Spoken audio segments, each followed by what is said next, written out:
사랑과 은혜가 충만하시고 인류의 모든 역사를 그 발 아래 두시고 지금 이 순간에도 역사의 수레바퀴를 붙들고 돌리시는 하나님 아버지, 지난 한 주도 가정과 일터에서 또한 이 민족 가운데 다사다난한 한 주였습니다.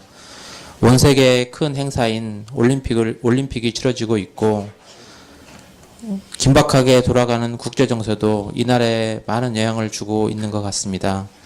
세상은 어지러워도 우리가 기억해야 할 것은 이 모든 역사도 하나님의 주관 아래 있다는 사실을 기억합니다. 한 주간 삶을 돌아보며 모든 영역에서 하나님을 인정하고 말씀을 사모하며 어려운 이웃에게 사랑으로 다가갔는지 이 시간 겸허히 돌아보기를 원합니다. 우리 마음 가운데 깊이 자리 잡은 하나님을 거스르려는 마음, 죄로 기울어지는 본성을 보게 됩니다. 하나님, 이 시간 잘못을 되돌리고 하나님께 은혜를 구하는 회개의 영을 주시옵소서. 매일 삶이 새로워지는 신자의 삶을 경험케 하여 주시옵소서. 하나님, 이 나라의 큰 행사인 올림픽이 지금 치러지고 있습니다. 이 스포츠 행사를 통해서 지구상의 유일한 분단 국가인 이 나라의 평화가 구축되고 북녘 땅의 복음과 평화가 전파되는 역사가 이루어지기를 기도드립니다. 위정자들의 마음이 창조주 하나님 앞에서 겸손하게 변화되어 이 세상이 대립과 증오가 아닌 화평의 시대로 변화될 수 있기를 기도합니다. 악한 헤롯 아그리빠가 하나님의 자리를 앉으려는 인간의 어리석은 교만함으로 멸망한 일로부터 반면교사를 삼아 세상을 움직이는 위정자들이 하나님 앞에서 낮아지고 하나님의 역사를 바라보는 영적인 눈이 띄어 이 땅을 치리할 수 있는 겸손함과 지혜를 허락하여 주시옵소서. 아버지 하나님, 그리고 내일부터 17일까지 캄보디아 단기 선교를 계획하고 있습니다. 청소년들이 주축이 되어 떠납니다. 그곳에서 또래의 아이들을 만나고 하나님의 사랑으로 교제하는 가운데 성령님의 역사가 함께하여 신앙이 깊어지고 자라가는 계기가 될 수 있길 기도드립니다. 사도행전과 같은 뜨겁고 역동적인 성령의 역사를 경험하고 귀한 성경 경험들이 하나님의 앞으로 살아갈 인생 가운데 아름다운 인생의 이정표로 남기를 기도드립니다. 오고 가는 여정과 선교지에서 역사 가운데 특별히 안전과 건강을 구합니다. 머리털 하나도 상하지 않게 이들을 지켜주셨기를 간구드립니다. 아버지 하나님, 이방인 고넬료의 경건함과 하나님을 경유하는 그 마음으로 그 한 사람이 구원받아 그의 친구, 친척, 집안에서 일하는 사람들까지 구원을 받는 사도행전의 역사를 기억합니다. 성가교에서도 하나님을 완고하게 거부하던 부모님들이 인생의 죄인임을 고백하고 예수 그리스도를 하나님의 유일한 구원의 기름을 믿는 귀한 역사들이 일어나고 있습니다. 하나님의 아들이요 부활하신 예수 그리스도를 믿는 귀한 성도의 믿음 위에 그의 부모, 형제, 이웃이 구원을 받는 귀한 사역들이 올해에도 계속해서 일어날 수 있도록 이어지기를 기도합니다. 하나님, 이 시간 귀한 말씀이 전해질 때 그 말씀이 우리 마음을 새롭게 하고 또 한 주를 살아가는 생명의 영적 양식이 되기를 원하오며 예수 그리스도의 이름으로 기도드립니다. 아멘.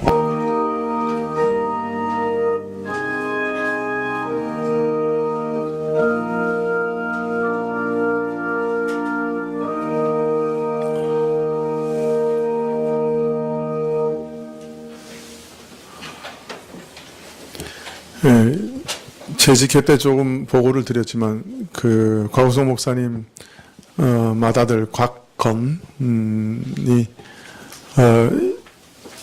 결혼을 합니다. 2월 26일 월요일이죠.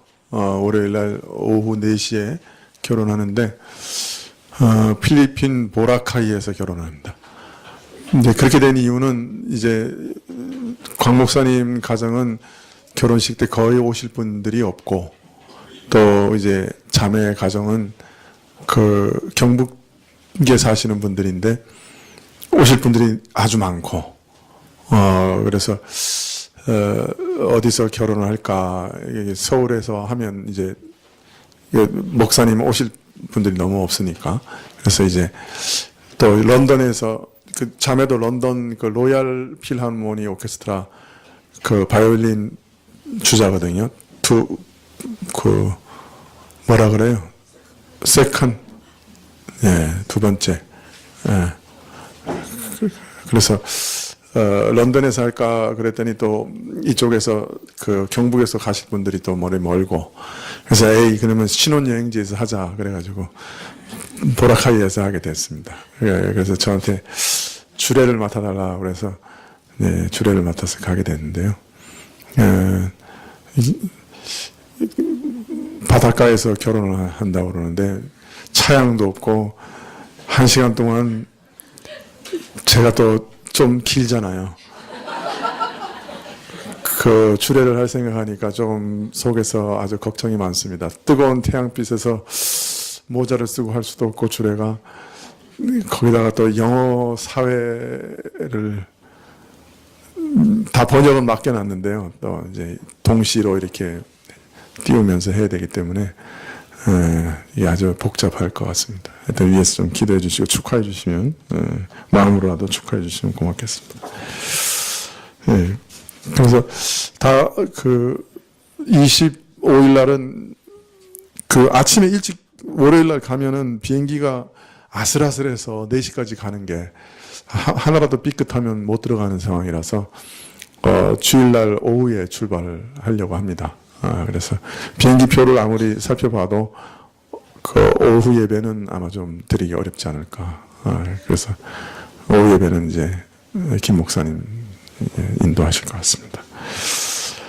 말씀은 계시록 16장 12절부터 16절까지 말씀입니다. 그리고 24일 날 우리 그 재직 수련회, 그 다음에 그 부서장, 그리고, 구역장, 그 다음에 당회, 교사, 교역자 연석회의입니다. 정확하게 하면.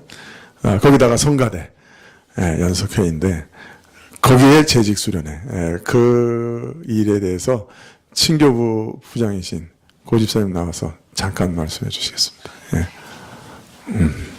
여기, 마이크가 있습니다. 예, 미리 사전에 공지해 드렸어야 되는데 죄송합니다. 제가 캄보디아 가서 잘 짜오도록 하겠습니다.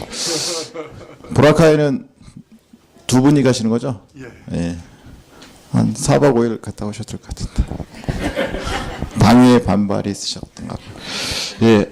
아무튼 그 식사는 뭐 저희가 경비 절감 차원에서 우리 교회에서 하도록 하겠습니다. 장소는 12시부터 1시까지 하고 모 권사님의 표현에 의하면 집에서 맛있게 밥을 먹고 그 다과를 1시부터 준비해 주면 안 되냐 이런 얘기도 있었지만 예.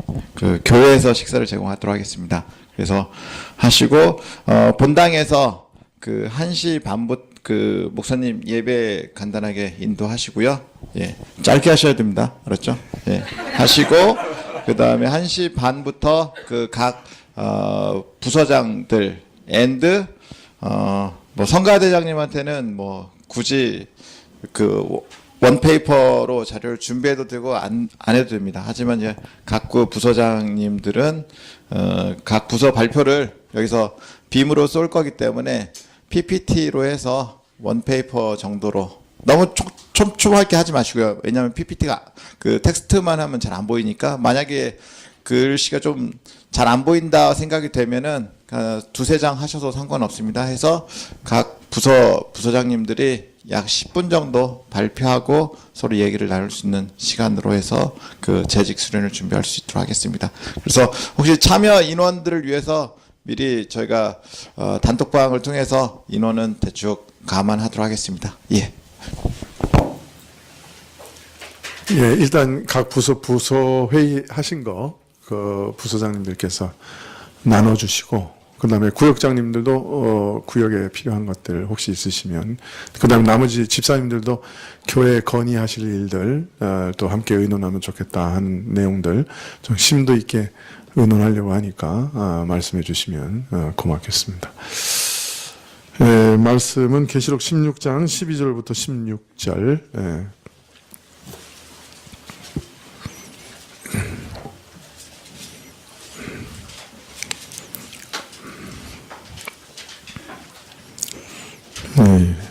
계시록 16장 12절부터 16절 한 절씩 교독하시죠. 또 여섯째가 그 대접을 큰 강 유브라데에 쏟음에 강물이 말라서 동방에서 오는 왕들의 길이 예비되더라.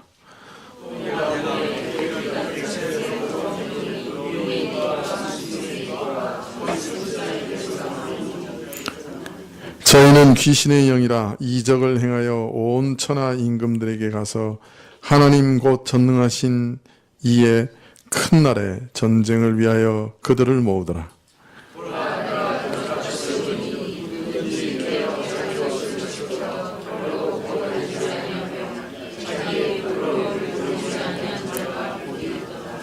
새 영이 히브리음으로 아마겟돈이라 하는 곳으로 왕들을 모으더라.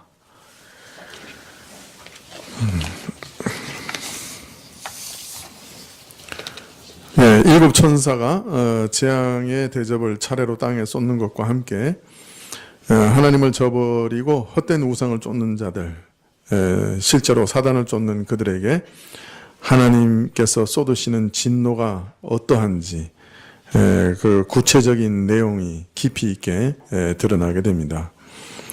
먼저 독종이나 물이 피로 변하는 재앙 같은 것은 한편으로는 애굽에 내린 재앙과 그 옛날의 일들을 떠올리게 해서 그 애굽에 내린 재앙이 그 근본적인 목적이 뭐였습니까?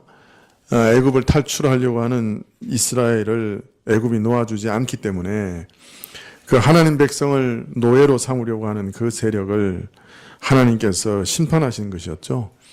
그렇기 때문에 이 일곱 대접이라고 하는 것도 한편으로는 하나님 백성을 사로잡으려고 하는 모든 세상의 세력을 하나님께서 처벌하시고 심판하시는 일종의 심판이다 하는 것을 우리가 알 수가 있습니다. 그런데 또 다른 한편으로는 성도와 선지자의 피를 흘린 악행 때문에 저들로 하여금 피를 마시게 하겠다라고 계시록 16장 6절에 말씀하시는 걸 봐서 하나님 백성을 핍박한 죄에 대한 광범한 보응을 또한 보이시고 있다라고 이해할 수 있습니다. 그래서 하나는 하나님 백성을 내어놓으라고 하시는 요청이시고 또 하나는 하나님 백성을 핍박한 일에 대한 공정한 보응을 하시는 방식이다 하는 것을 알 수가 있는 것이죠. 지난 시간에는 넷째와 다섯째 재앙을 살펴봤는데요. 넷째는 하늘에서 땅을 비추어 생물과 생물의 생장과 결실을 가능케 하는 그런 해의 질서에 변고가 생긴 것을 얘기합니다. 그러나 이것은 어떤 면에서 문자 그대로 태양계의 물리적 질서가 붕괴하는 것을 말한다기보다는 영적으로 참으로 우리를 보호하시는 하나님의 은총을 저버린 사람들의 무서운 영적 목마름과 영적 공황 상태를 나타내시는 것이 아닌가 짐작이 됩니다. 또 육적으로도 우리를 보호하시는 일반 은총마저 사라져 버렸을 때 사람들의 죄성이 제어되지 못하고 만인이 만인을 대적하는 무서운 삶 가운데 살아가게 될 것을 상징적으로 알리신 것이 아닌가 그렇게 생각됩니다. 다섯째 재앙은 어둠의 재앙이 바로 짐승의 보좌에 떨어졌다고 얘기합니다. 그 결과 짐승의 나라가 어두워졌다. 말하자면 사단의 권세를 받은 짐승의 권력 자체에 어떤 변고가 일어나서 그 통치 권세가 빛을 잃어버리고 그의 나라가 캄캄하게 될 것을 뜻하는 것이죠. 이것은 짐승의 나라가 한때는 빛과 선의 나라였으나 이제 어둠과 악의 나라가 될 것이라는 뜻은 아닙니다.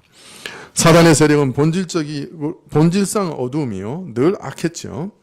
다만 하나님의 진노와 심판으로 사단의 세력이 무너져 무력하게 될 것을 가리키는 것이요. 더불어 악의 권력이 지배하는 나라의 악하고 비참한 그 정체가 더욱 분명하게 드러나게 될 것을 말하는 것이라고 할 수 있습니다. 자, 이제는 오늘 우리 여섯째 재앙에 대해서 살펴보게 될 것인데요. 여섯째 재앙은 믿지 않는 분들에게도 아주 유명한 재앙입니다. 오늘 맨 마지막에 보니까 아마겟돈이라는 말이 나오죠. 그죠? 맨 마지막에 16절에 아마겟돈이라고 하는 곳에 그 여방들을 모았다. 전쟁을 위해서 모았다. 그렇게 얘기합니다. 그래서 아마겟돈 전쟁이라고 불리는 재앙이 이 6째 재앙입니다. 이전에 제가 기억하기로는 아마겟돈이라는 제목의 영화도 있었던 것 같은데요. 그죠? 그 영화는 뭐죠? 소행성이 와서 지구를 멸망시킨다는 그런 위기를 그린 거죠. 그거 걱정할 필요 있나요? 소행성이 와서 지구를 멸망시킬까봐? 걱정할 필요 있어요, 없어요? 예? 왜 그런 영화가 나왔는지 아십니까?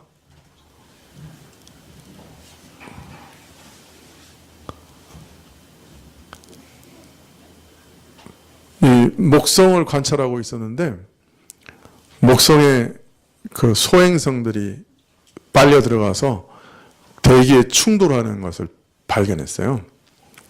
이제 어마어마한 그 소행성이 부딪힌 거예요.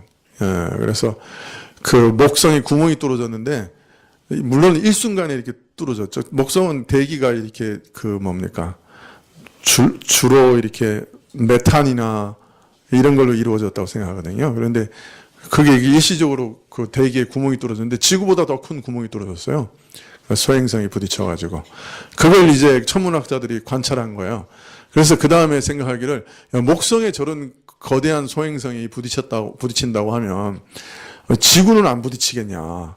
그래서 이제 그때부터 이제 천문학자들 중에 아마추어 천문학자들까지 다 동원해서 하는 일이 뭐였냐면 혹시 지구에 충돌할 만한 소행성이 있는가 그거 발견해가지고 미리 경고를 하자.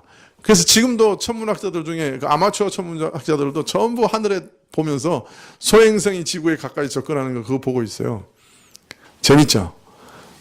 근데 그거 걱정할 필요 있어요, 없어요? 네? 없어요. 왜? 우리는 노아의 언약이 있잖아요. 전 지구적인 재앙으로 인류가 멸망하는 일들이 있을까? 없단 말이에요.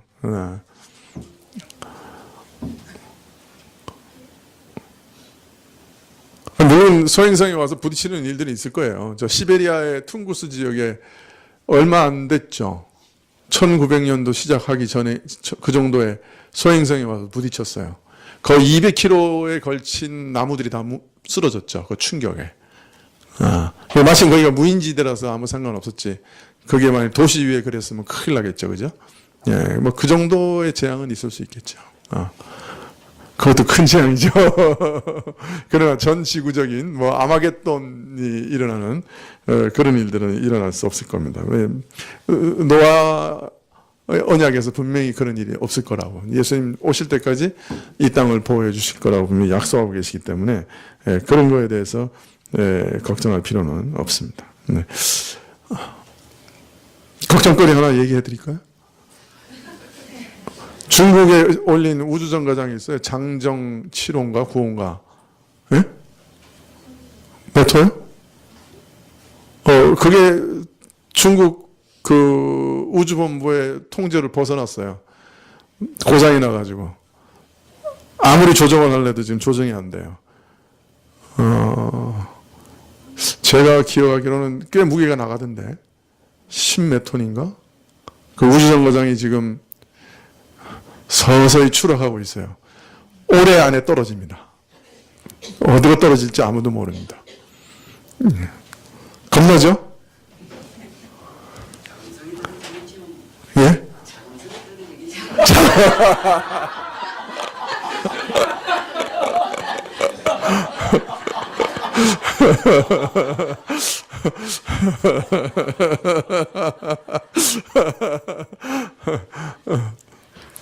예, 너무 염려하지 마세요. 예. 자, 하여튼 그래서 이제 이런 그 지구적인 재앙, 그죠? 예, 마지막 전쟁, 이를 이제 아마겟돈 전쟁이라고 이제 이름 붙이게 됐는데 그것이 바로 이제 오늘 있는 말씀 때문에 일어나는 것입니다. 자, 그럼 오늘 영화에도 나온 이 계시록에서 말씀하시는 아마겟돈 전쟁이라는 게 도대체 무엇인가 하는 것에 대해서 조금 살펴보려고 합니다. 12절에 또 여섯째가 그 대접을 큰 강 유브라데에 쏟음에 강물이 말라서 동방에서 오는 왕들의 길이 예비되더라.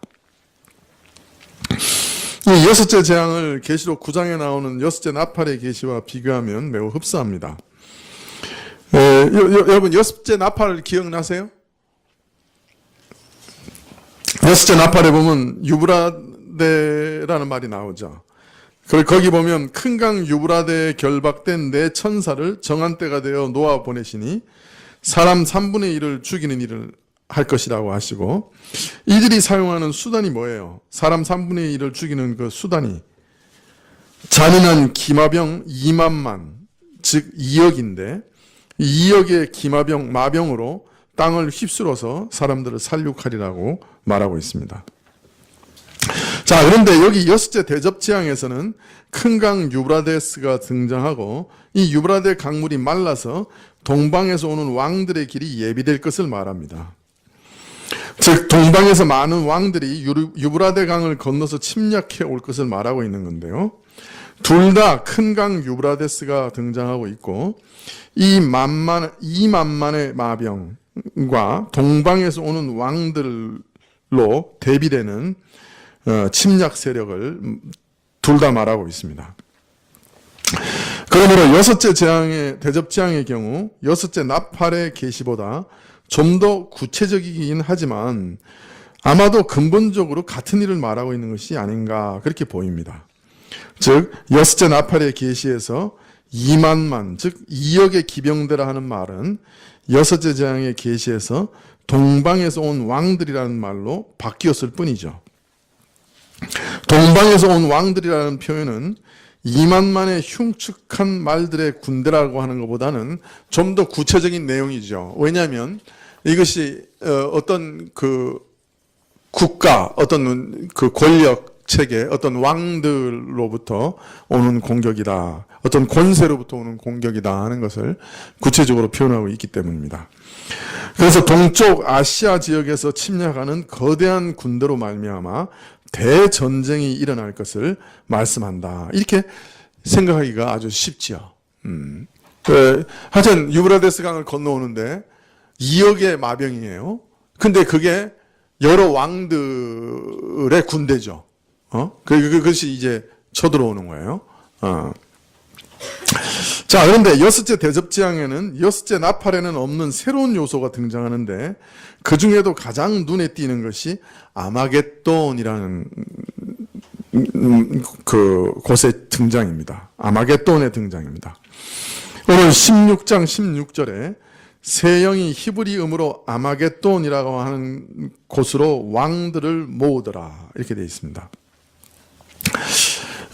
아마겟돈을 헬라어인데요.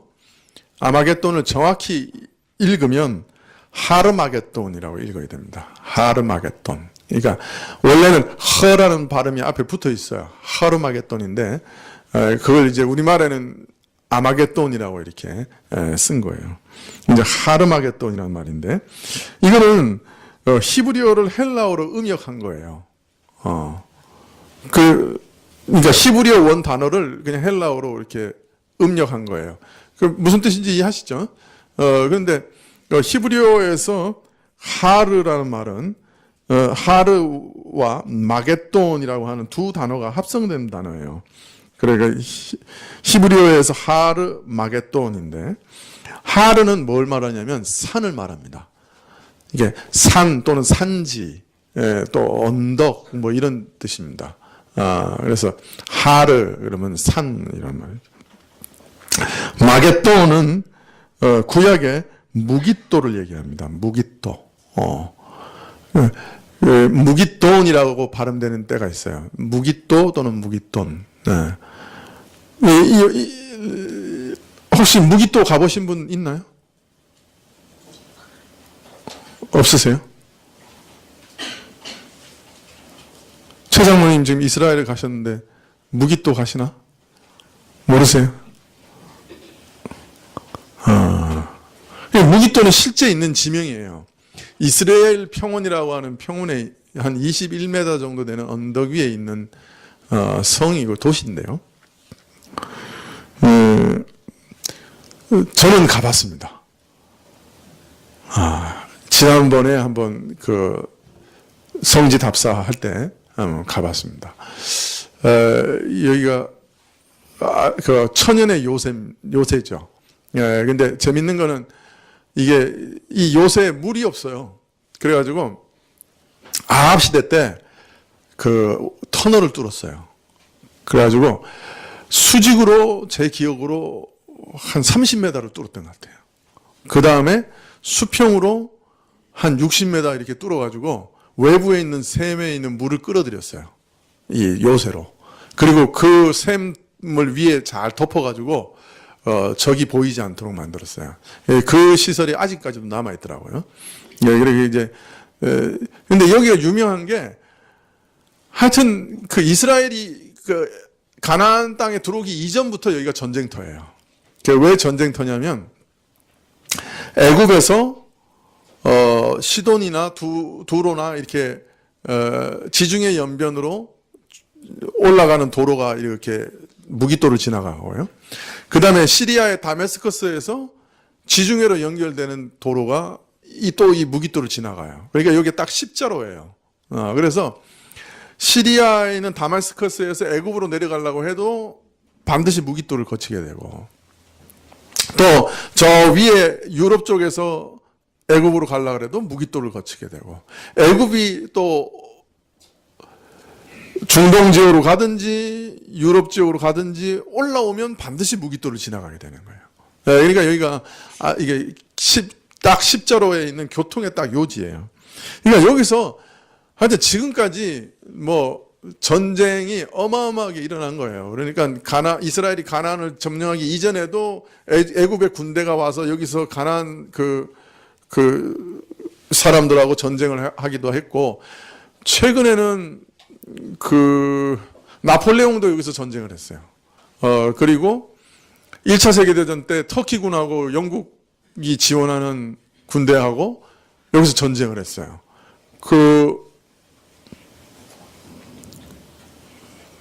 이제는 이름도 다 까먹네요.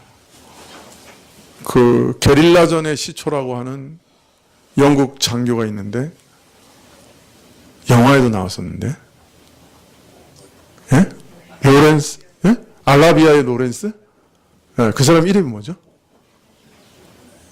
로렌스인가? 그 사람이 이끄는 군대에 그런 사람들이 전쟁한 터전이 여기에요. 그 무기또에서도 이 근처에서 전쟁하고 그랬어요. 나폴레옹이 얘기하기로는 전 세계에서 가장 전쟁하기 좋은 지형을 가지고 있다. 네, 그런 얘기를 했다고 그래요. 내가 직접 들은 건 아니니까.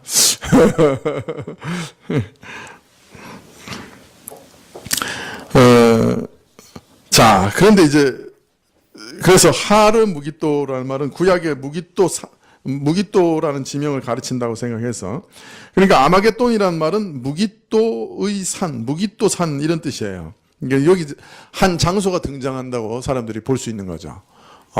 그 무기또산이라고 하는 장소가 등장하는 거죠. 이제 무기또. 그것도 전쟁이 많이 수없이 일어났던, 뭐 인류 역사상 뭐 최고로 전쟁이 많이 일어났던 곳 중에 하나, 그런 요충지, 그런 곳이 딱 나온 거예요. 자, 그러니까 많은 분들이 이 무기또산이라는 지명하고, 거기다 또 14절에 뭐라고 하고 있어요? 하나님 곧 전능하신 이에 큰 나라에 있을 전쟁이다.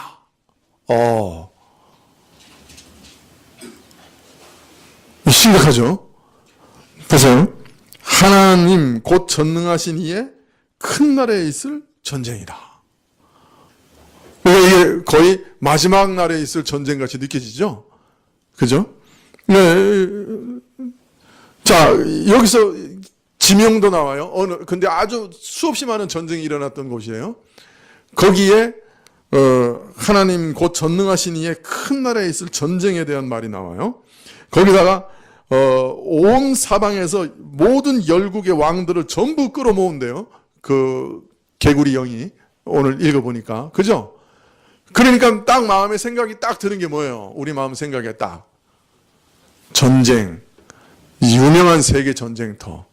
온 세계 열왕이 다 모이는 전쟁. 그러면 뭐야? 예? 3차 세계대전. 이렇게 나오는 거죠. 어떻게 해석이 잘 됩니까? 3차 세계대전, 그리고 이게 뭐예요? 마지막 전쟁. 인류 최후의 전쟁. 이래서 이 아마겟돈 전쟁이 유명해진 거예요. 아주 유명해졌죠. 인류 최후의 전쟁. 아마겟돈 전쟁. 그게 3차든 4차든 하여튼 세계대전, 5차든 마지막 전쟁. 동방에서 유브라데스를 건너온 왕들과 개구리 같은 더러운 영들이 온 천하의 임금들을 모아서 이스라엘이라는 무기또에서 전쟁을 할 것인데 마지막 최후의 전쟁이라 세계의 모든 군대가 모이는 전쟁터다. 그래서 인류 최후의 전쟁이 아마겟돈이라는 곳에서 벌어질 것이다. 그래서 이제 아주 유명해진 거죠. 근데 여기 많은 생각들이 더해져요. 마지막 최후의 전쟁은 2억의 마병이 동방에서 이스라엘 땅으로 진격하는 것으로 시작되는데 이들은 이스라엘을 점령하러 온 것이다. 이때 세 영이 온 세상의 왕들을 이 전쟁을 위해서 모은다. 왜 세 영이냐? 아시아, 아프리카, 유럽 이 세 대륙에서 군대를 모으기 때문에 세 영이다. 또 이렇게 해석해요. 성경에는 없는 말이죠. 여기에다가 동방에서 오는 마병은 중국에서 오는 거다. 2억을 동원할 수 있는 나라는 중국밖에 없다. 근데 요새 약간 달라졌어요. 인도도 동원할 수 있어요, 이제. 이거 이제 막 주장할 때 80년대는 중국밖에 없었거든요. 그런데 이제는 한 40년 지나니까 인도도 이제 동원이 가능해요. 이제 요새 이분들이 뭐라 그러는지 내가 못 들어서 와서 모르겠어요. 하여튼 그때는 중국밖에 없다. 그게 또 왜 이스라엘에 오느냐? 이스라엘에 지금까지 발견되지 않았던 귀중한 천연 자원이 발견될 것인데 이것을 뺏으러 오는 거다. 이런 얘기 들어봤죠? 하여튼 뭐 별의별 이론이 거기다 붙어요. 이런 이제 이론들은 주로 계시록을 예수님의 재림 직전에 있는 사건들을 기록한 걸로 해석하는 분들이 많이 생산해냈죠. 그 중에도 이제 세대주의자들이라고 하는 분들, 이런 분들이 많이 생산해냈어요. 이런 얘기들이 우리나라에 한 1980년도, 70년도에 막 들어와가지고 그냥 난리가 났죠. 막 교회마다 막 이 얘기 때문에 아주 난리가 났어요. 그래서 수많은 파생 이론들이 아마겟돈 전쟁이라는 이름으로 생겨났습니다. 근데 이게 또 이제 예수님이 휴거하고 겹쳐가지고 이게 휴거 이후에 있는 또 전쟁이다. 또 이렇게 또 얘기가 나와가지고 또 갑자기 비행기를 타고 가는데 조종사가 휴거가 됐어. 그 전쟁이 나와요. 그냥 저 영화에 나오는 장면이에요.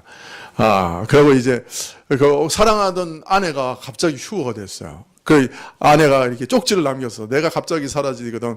비디오 테이프를 꽂아서 봐라. 그래 이제 비디오 테이프를 탁 꽂아 보니까 그 휴거에 대한 얘기가 쫙 나오면서 나는 휴거 됐으니까 당신도 예수님 믿으시오. 그 영화예요, 영화. 그런 영화가 미국에서 많이 만들어져 가지고 이제 막 배포되고 막 그러면서 이제 마지막 날 이제 이 아마겟돈 전쟁이 벌어진다. 이런 얘기가 막 나와요.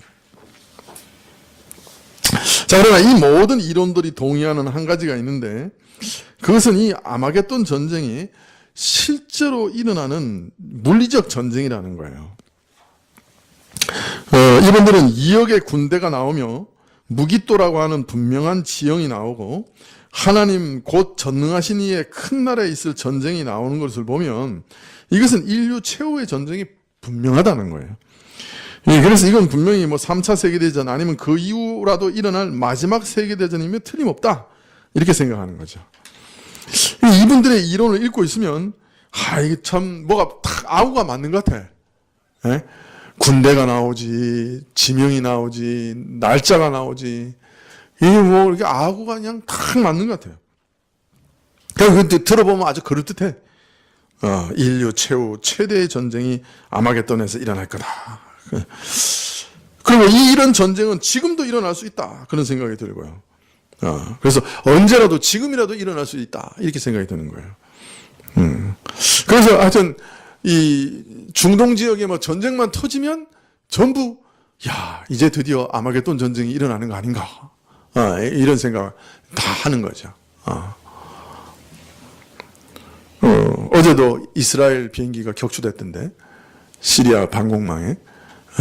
이제 그러면 이제, 이거 이스라엘하고 시리아하고 붙고, 또 이스라엘하고 시리아하고 붙다가 보면은 미국하고, 소련하고 붙고, 러시아하고 붙고, 이란 막 중국 막 몰려들어서 드디어 3차 세계대전이 시작되는 거 아닌가? 막 이런 생각이 다 드는 거죠.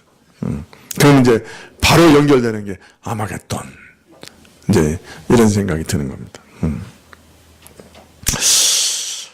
자, 정말 이런 해석이 타당한 해석일까요? 제 말투가 아닌 것 같죠? 말투를 봐서 아닌 것 같죠? 여섯째 재앙은 마지막 인류 최후의 전쟁을 말씀하는 것일까요? 그것이 타당한 해석일까요? 이게 문제입니다. 이게 이제 오늘의 주제입니다. 자, 우리는 지금까지 계시록을 어떻게 해석해 왔죠? 이 모든 단어들을 구약에 비춰서 해석했고 또 상징으로 해석해 왔어요. 근데 아마겟돈 전쟁만 상징으로 해석하지 않고 문자 그대로 해석할 이유가 있나요? 유브라데스 강을 실제적인 강으로, 무깃도를 이스라엘에 있는 실제적인 도시명으로 이렇게 해석할 이유가 있나요? 그런 해석의 키가 여기 있나요? 그 문제는 여섯째 재앙만 상징으로 보지 않고 실제적 사건으로 해석해야 한다는 어떤 언지를 이 계시록 내에서 발견할 수 없는 거예요. 그렇다면 이 아마겟돈 전쟁을 예수님 직전에 있을 인류 최후 최대의 전쟁, 모든 민족과 나라가 군대를 동원해서 물리적으로 싸울 전쟁으로 해석하는 것이 올바르냐 하는 것이 문제입니다. 자, 그러면 이 아마겟돈 전쟁은 무엇을 가리키는 것일까요? 이것이 상징이라고 한다면 무엇을 상징하는 것일까요?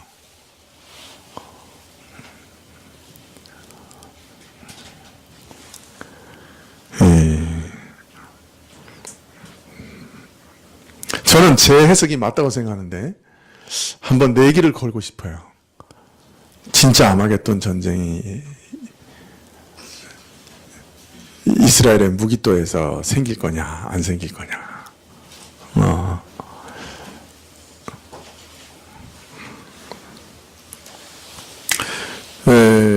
사실 우리는 대접재앙을 해석할 때 이 대접재앙을 출애굽재앙과 연결해서 이해했어요. 하나님의 백성을 노예로 삼으려고 택하신 백성을 핍박하는 짐승을 경배하는 자들에게 내리는 재앙이 대접재앙이다 이렇게 이해했죠. 그리고 이 재앙은 42달 즉 예수님의 초림부터 재림까지 존재하는 짐승에게 쏟아 부으시는 것인데, 재림 직전 어떤 특정 시기에 일어나는 재앙만을 말씀하시는 것이 아니라 예수님의 초림부터 재림까지 42달 동안 계속되는 재앙이요. 물론 이 재앙이 마지막 시기에 갈수록 강도가 더욱 심해질 것이지만 마지막 시기에 어떤 특정 사건을 가리키는 것은 아니고 42달 계속되는 말세의 전체적인 시대적 성격을 말씀하는 것이다 라고 이해해 왔습니다. 이 대접재앙을요. 이런 관점을 가지고 아마겟돈 전쟁을 해석하면 어떻게 될까요?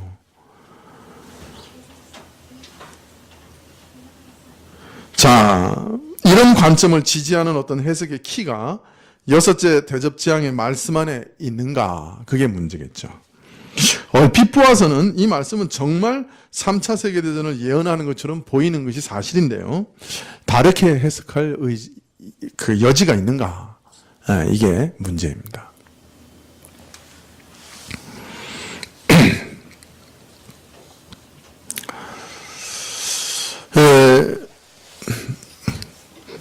물론 마지막 전쟁이라고 하는 데는 동의를 합니다.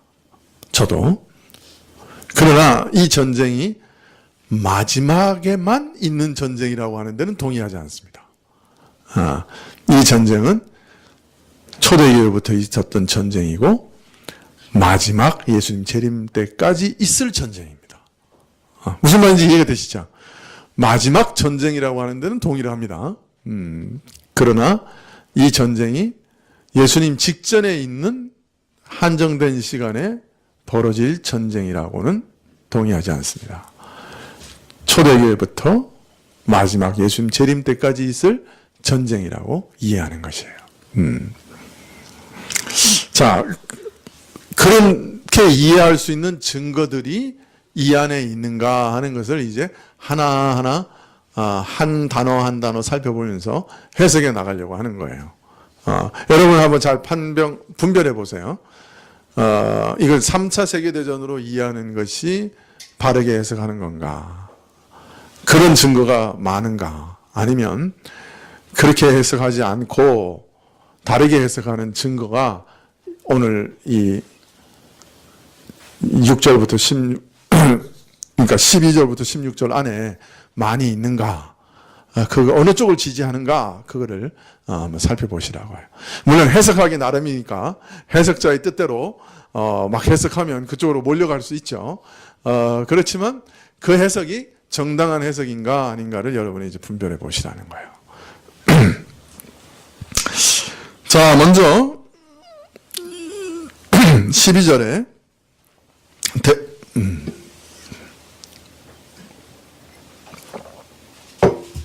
대접이 큰 강 유브라데에 쏟아져서 강물이 마르고 동방의 왕들이 건너가게 될 길을 마련하게 될 것이라고 밝히고 있는데요. 자, 그럼 우선 이 유브라데스 강은 뭘 상징하는 것인가? 우리는 이미 이것을 6번째 나팔에서 살펴봤죠. 유브라데스 강은 이스라엘에게 허락된 땅의 동북쪽 경계입니다. 아브라함에게 하나님께서 약속하시기를 이 이스라엘 민족에게 남쪽은 어디서부터? 남쪽은 애굽강에서부터 북쪽은 유브라데스까지 그 지역을 이스라엘에게 주시겠다고 약속하셨습니다. 그러므로 유브라데스 강은 이스라엘에게 허락된 땅의 동북쪽 경계입니다. 그래서 동방은 그 경계 밖에 있는 지역을 말하는 것이죠. 이와 더불어 유브라데스는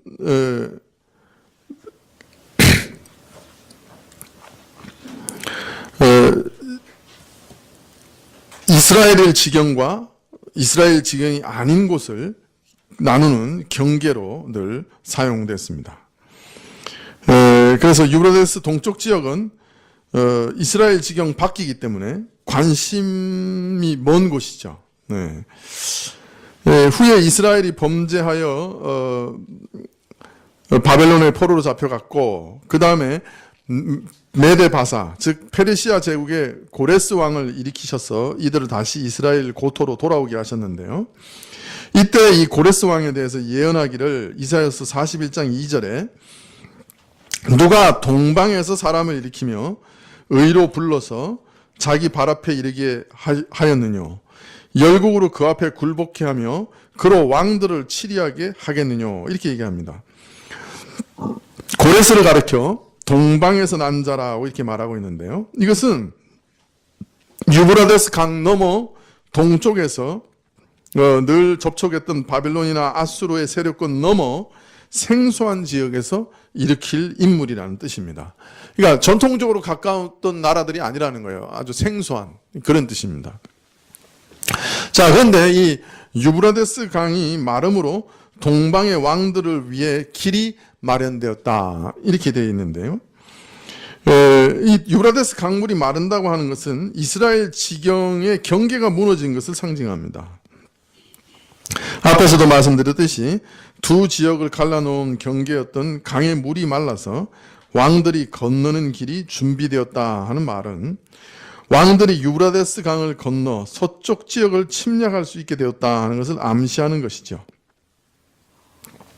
즉 동방의 많은 나라들이 유브라데스를 건너 이스라엘 지경을 침략하는 것을 저지할 수 없게 된 그런 재난을 뜻한다고 할 수 있습니다. 먼 동방에서부터 유브라데스 강 넘어 이스라엘 지경 밖에 존재해요. 관심밖에 어떤 나라의 세력들이 그 유브라데스 강이 마르는 것과 함께 물밀듯이 이스라엘로 쳐들어오는 것이죠. 이것이 바로 여섯째 재앙입니다. 그런데 바로 이어지는 내용이 이것이 우리가 흔히 보는 일반적인 전쟁을 말하는 것이 아니다 하는 사실을 강하게 암시합니다. 왜냐하면 13절에 이 전쟁은 용과 짐승과 거짓 선지자의 입에서 나오는 영들이 개입하는 전쟁이라고 밝히고 있기 때문이죠. 사단과 이 사단으로부터 받은 권세로 세상을 지배하는 짐승, 거기다하여 거짓 선지자, 이거 보통 둘째 짐승이라고 우리가 살펴봤던 거짓 선지자, 그 입으로부터 나오는 영적 세력이, 그것도 더러운 영적 세력이 직접 개입하는 전쟁이라고 말하고 있는 것이에요. 물론 일반 전쟁의 배후에도 영적 세력이 개입하지요. 다니엘서 같은 경우에 그런 전쟁들을 언급하고 있는 것을 우리가 볼 수 있어요. 그러나 이 계시록에서는 이 영들을 가리켜 개구리와 같이 더러운 영들이다 이렇게 얘기하므로 이들이 개입하는 전쟁의 어떤 영적 성격을 아주 강하게 부각시키고 있습니다. 그래서 이 전쟁은 더러운 영들이 개입하는 더러운 전쟁, 사람들을 더럽히는 그런 영적 차원의 전쟁이다 하는 것을 강하게 암시하고 있어요. 이게 영적인 전쟁이라고 하는 증거들이 이 이외에도 계속해서 나오거든요. 그것을 한번 찾아봐 보세요. 제가 다음 주하고 그 다음 주에 한번 물어볼 테니까. 이 전쟁이 영적 전쟁이라는 증거를 이 말씀 안에서 찾아보세요. 그리고 말씀하시면 제가 그분을 신학교에 강의를 들을 수 있도록 추천을 하겠습니다. 그러니까 단순히 한두 개, 그러니까 이런 그 말로만 아니라 여러 증거들이 있어요. 영적 전쟁이라는 증거들이 꽤 있습니다. 그래서 한번 좀 살펴보시면 좋을 것 같고요. 여러분, 근데 일반적인 전쟁을 더러운 전쟁이라고 얘기하는 경우도 있나요? 물론 간혹 있어요. 더러운 이속을 가지고 전쟁할 때 그 전쟁을 더러운 전쟁이라고 이렇게 얘기하죠. 예전에 그 시에라 라이온? 예? 시에라? 예? 정확히. 시에라리온. 맞나요? 거기가 다이아몬드 산지 맞나요? 예, 거기서 내전이 일어났거든요. 예, 그래서 그 더러운 다이아몬드의 이득을 위해서 싸우는 전쟁이라 해서 그 전쟁은 아주 더러운 전쟁이라 그렇게 얘기한 적도 있었죠. 아마 블라디 다이아몬드? 그런 영화도 나왔던 것 같은데요. 그 문제는 여러분이 보는 거하고 저하고 보는 거하고 항상 틀려요.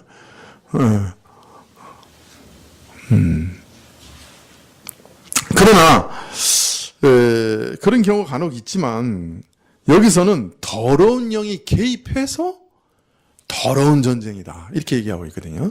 그러니까 이게 아주 영적인 측면을 아주 많이 강조하고 있어요. 그래서 사람을 더럽히는 영적인 전쟁이다 하는 것을 암시적으로 우회적으로 알리고 있기 때문에 이 전쟁은 눈에 보이는 전쟁이 아니고 영적인 전쟁이다 이렇게 제가 주장하는 겁니다. 이제 앞으로 계속 몇 가지 얘기를 더 해서 이걸 영적인 전쟁이라고 자꾸 말씀을 드릴 건데요. 자, 그러면 여호와의 큰 날에 있을 전쟁, 그것도 아마게돈이라고 하는 장소에 있을 전쟁이란 말은 무슨 말이냐? 그게 궁금하지 않을 수 없죠. 그죠? 그걸 언제 하겠어요, 제가? 다음 주에 하는 거죠.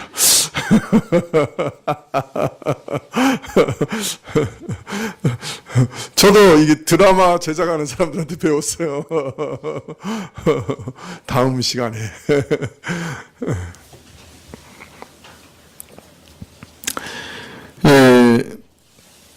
여섯째 나팔을 해석할 때 이 큰 강 유브라데를 교회의 지경을 상징하는 말씀으로 보았습니다.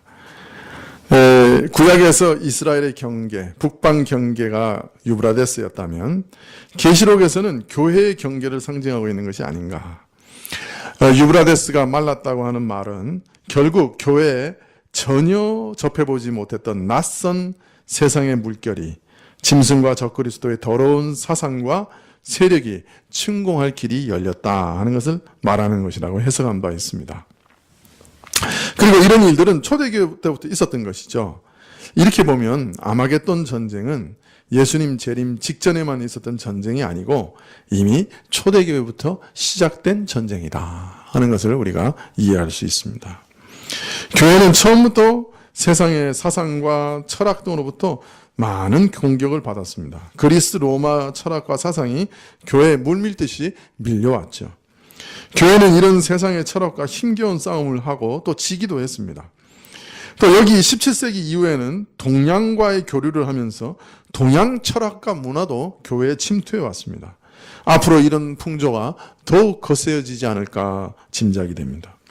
20세기 와서 들어서는 자연과학의 발달과 더불어서 교회에 자연과학의 이론들이 물밀듯이 침투해 왔습니다. 이 진화론 같은 것이 대표적인 예죠. 이런 이론들은 하나님의 창조와 역사를 부정하고 모든 사람들을 과학을 의지하며 기대하며 살게 만듭니다. 요사이 우리는 대부분 어떤 생각을 갖고 사냐면 아직 불가능한 일이라도 오늘 불가능한 일이라도 내일은 과학이 해결할 수 있을 것이다. 달리 말하면 인간이 넓게는 온 세계 모든 사람의 지식과 지혜를 모으고 길게는 오랜 세월 동안 축적되어 왔던 지혜와 지식과 기술을 모으면 언젠가는 반드시 모든 문제를 해결할 수 있으리라 하는 그런 기대를 가지고 살아가고 있는 거예요. 인간이 온 세계의 인간의 지혜와 능력을 모으고 모든 세대에 축적된 인간의 지식과 지혜와 기술을 모으면 못할 일이 없다. 요거를 한마디로 말하면 뭐라고 말할 수 있을까요? 이런 사상을? 이런 생각으로 처음에 도시를 건설한 사람들이 어디서 도시를 건설했어요? 바벨이죠. 요걸 바벨탑이라고, 요걸 바벨론이라고 얘기하는 겁니다. 지금 우리는 과학이라는 바벨론을 신봉하는, 바벨탑을 신봉하며 살아가고 있는 것이죠. 우리는 은연중에 그렇게 생각하고 있어요. 그래서 조금만 시간이 흐르면 이렇게. 근데 시간이 흘러도 해결하지 못할 문제가 있어요. 그건 뭐냐면 우리 마음속에 있는 부패예요. 우리 마음속에 있는 욕심, 우리 마음속에 있는 미움, 우리 마음속에 있는 그저 시기심, 질투심, 경쟁의식, 그거를 과학이 발전하면 해결할 수 있을까요? 우리가 사이보그 로봇 몸을 가지면 해결할 수 있을까요?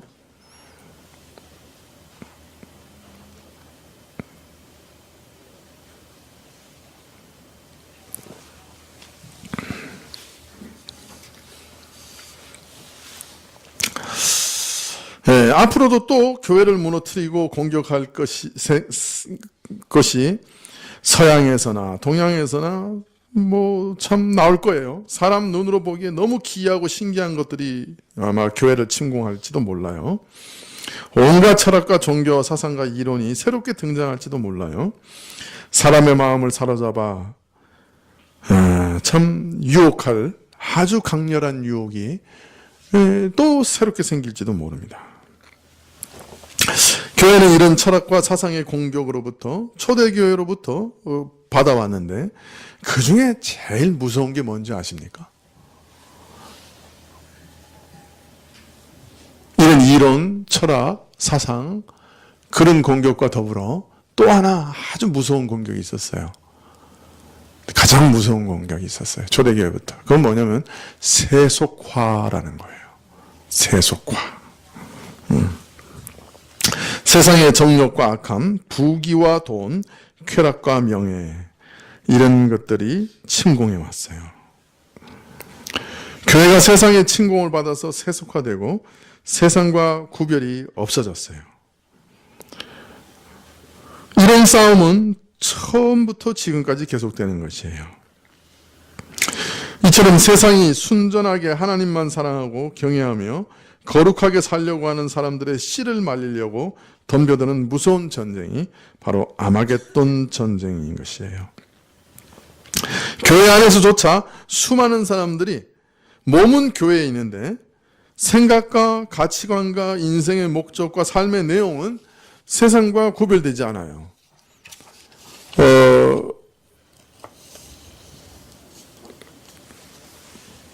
그래서 교회 안에 몸담고 있는 세상 사람들이 교회 안에서 순결한 성도들을 핍박하는 전쟁이 벌어지는 거예요. 이런 전쟁이 교회 안에 항상 있었어요. 몸은 교회에 들어와 있지만 마음은 하나님을 찾지 않아요. 세상과 똑같이 부모를 공경하지 않는 사람들, 세상과 똑같이 미움과 증오, 다툼, 그 가운데서 사는 사람들, 세상과 똑같이 자기 이익을 위해서는 불의와 타협하고 불법을 자행하고, 그게 세상과 다르잖아요. 욕망을 불태우기 위해서는 무슨 짓이라도 해요. 이 사람들은 하나님과의 참 생명의 교제와 기쁨을 알지 못해요.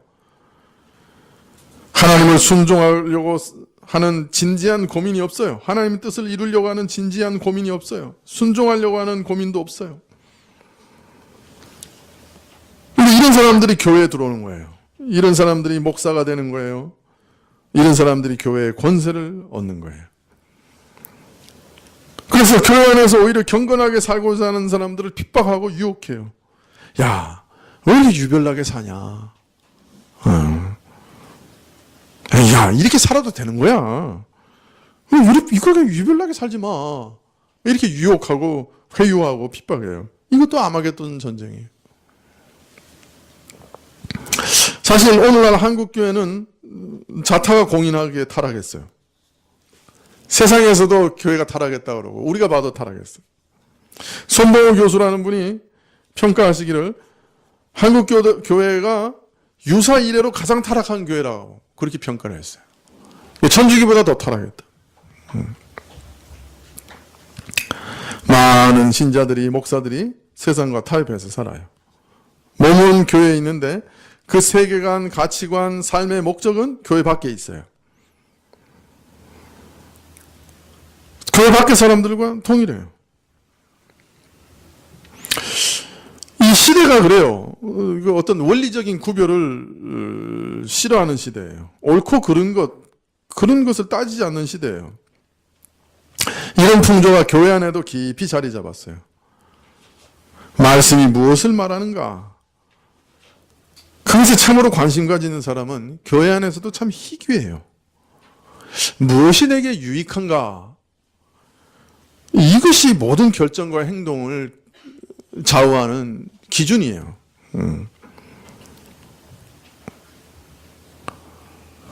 여러분 어때요?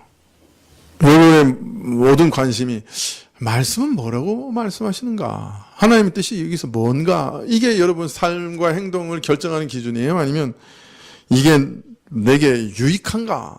이게 여러분 삶의 기준이에요. 무엇이 여러분 결정을 유도하는 거예요? 이제 교회 안에서도 신앙과 불신앙의 차이는 존재하지 않아요. 여러분, 우리가 안 믿는 사람들과 어떤 근본적인 차이가 있습니까? 우리 추구하는 목표의 차이가 있습니까? 우리 왜 직장에 다닙니까? 우리 왜 결혼해요? 우리 왜 학교에 갑니까? 이런 일에 있어서 불신자 어떤 다른 점을 가지고 있습니까?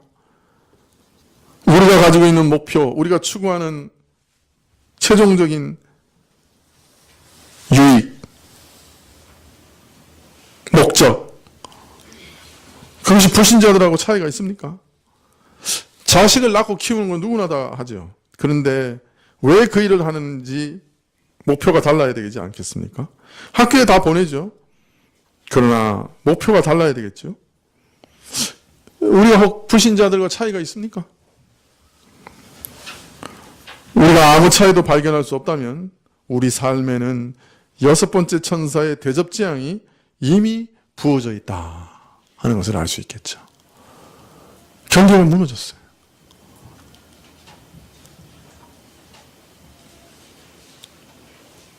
우리 삶의 유브라데스에 대접재앙이 쏟아진 거예요. 얼마나 무섭습니까? 얼마나 끔찍합니까? 대접재앙이 아주 멀리 있는 재앙이 아니에요.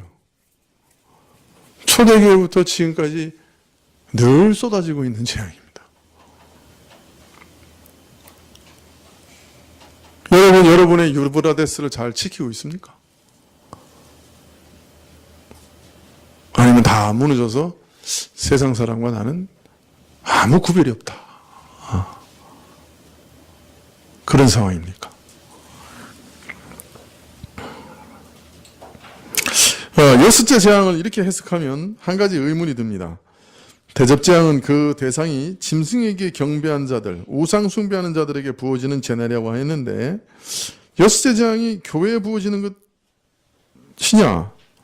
여섯째 재앙은 동방의 왕들로 상징하는 세상 세력이 의해 교회가 재앙을 당하는 것 아니냐? 이렇게 물을 수 있을 겁니다. 그러나 이것은 교회 안에 하나님께서 택하신 14만 4천이 재앙을 당한다는 말은 아닙니다. 여섯째 재앙은 교회 안에 있으면서 여전히 세속에 속한 사람들, 몸은 교회에 몸담고 있으나 사실은 우상을 숭배하고 짐승에게 절하는 자들에게 부어지는 것이에요.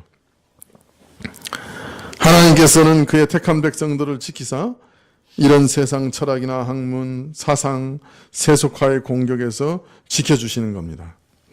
그러나 교회는 이렇게 세상에 칠 수도 있어요. 그 전체적인 모습이 세상에 무릎 꿇고 세속화될 수도 있습니다. 그러나 하나님의 택하신 14만 4천은 거기 무릎 꿇지 않지요.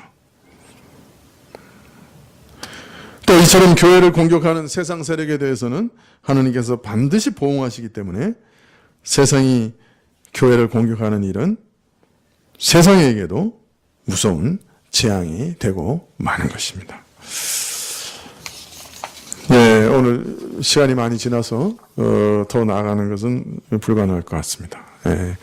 다음 시간에 이 전쟁의 성격들에 대해서 쭉 좀 더 살펴보고 그 다음에 이 큰 날, 여호와의 큰 날에 있을 전쟁이라고 하셨는데 이 여호와의 큰 날이라고 하는 보통 이제 여호와의 날 이렇게 줄여서 얘기하는데요. 이 날이 의미하는 건 뭔가? 그리고 하르마게돈, 그러니까 아마게돈이라고 하는 말이 의미하는 건 뭔가 하는 것에 대해서 살펴보도록 하겠습니다. 기도하시죠.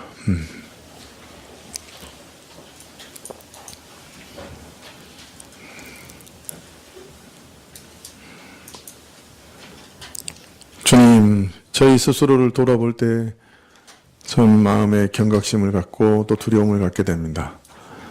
우리 삶에 분명한 유브라데스 강이 있는지요? 아니면 그것이 다 무너져서 세상 사람과 나 자신이 구별되지 않는지요? 내가 추구하는 목적, 삶의 목적, 삶의 방식, 행위, 내 마음의 생각들이 세상과 뚜렷한 구별점이 있는지요? 저희 스스로를 돌아보고 회개할 수 있는 영을 허락하여 주옵소서. 예수님의 이름으로 기도합나이다. 아멘.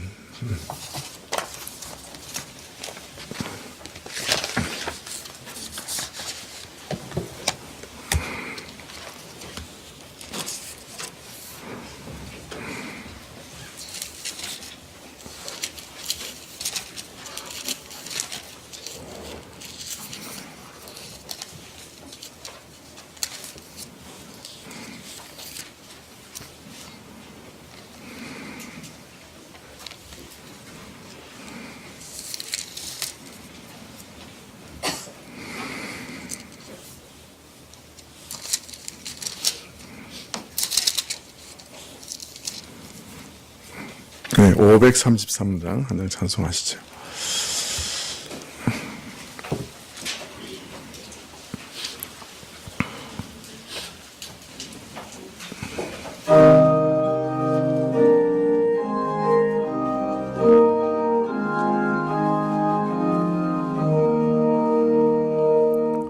내 맘에 주여 소망 되소서.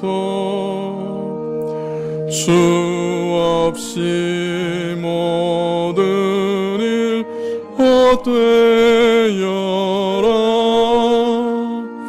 밤이나 낮이나 주님 생각, 잘 때나 깰 때 함께 하소서. 지혜의 주여 말씀으로써 언제나 내 안에 계십소서. 주는 내 아버지, 나는 아들. 주 안에 내가 늘 살고 지고, 세상의 영광 눈앞에 없네. 언제나 주님은 나의 기억. 주님만 내 맘에 계시오니 영원한 주님 참 귀하여라.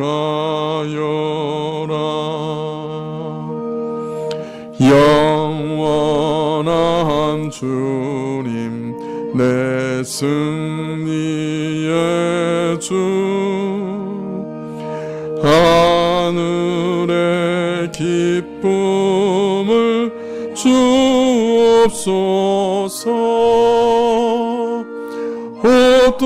어떠한 고난이 닥쳐와도 만유의 주여 소망 되소서.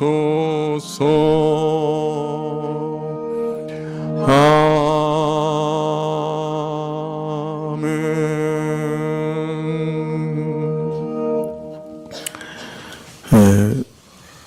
구역장 공부를 오늘 끝나고 하겠습니다. 다음 주에 구정 주간이라서 좀 모이기 힘들 수도 있겠다 해서 오늘 모이려고 합니다. 이 아마겟돈 전쟁에 대해서 옛날에 이렇게 좀 읽어보시고 이렇게 관심 있고 이러신 분들은 재밌을 것 같은데, 글쎄 그렇지 않은 분들은 이게 그래서 전쟁이 어떻다는 거냐, 네, 그렇게 생각하실지도 모르겠습니다만은, 네, 사실 이 말씀들이 우리하고 관계없는 아주 먼 미래에 있는 얘기가 아니고 오늘 우리 얘기라. 계시록은 항상 오늘 바로 우리 얘기하고 있다. 그걸 좀 이해하시면 좋을 것 같습니다. 주님 가르치는 기도로 예배를 마친 후에 두 가지 위해서 좀 기도해 주십시오. 우리 계속 기도하고 있지만 교회가 처음 1600만 원이라고 하는 우리 교회 입장에서는 매우 큰 돈을 들여서 시도하는 이제 단기 선교 여행인데요.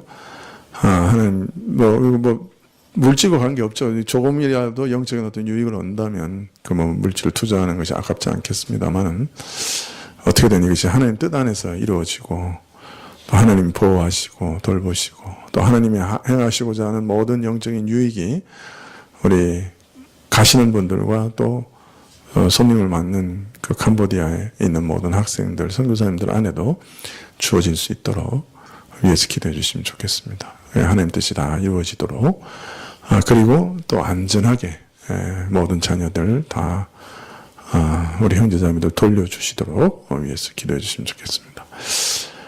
그리고 이제 평창에서 시작된 어떤 외교적 지형의 변화, 이것이 어떤 결과를 가져올지요.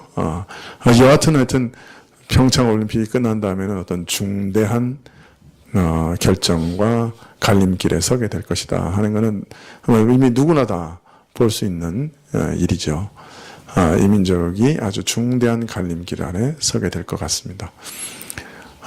여기서도 하나님 뜻을 이루시고 또 주의 뜻이면 우리에게 평화를, 또 교회는 생명과 종교적 자유를, 그리고 이 민족에게는 자산과 또 생명의 보호를 가져다 주실 수 있도록 기도해 주시면 고맙겠습니다.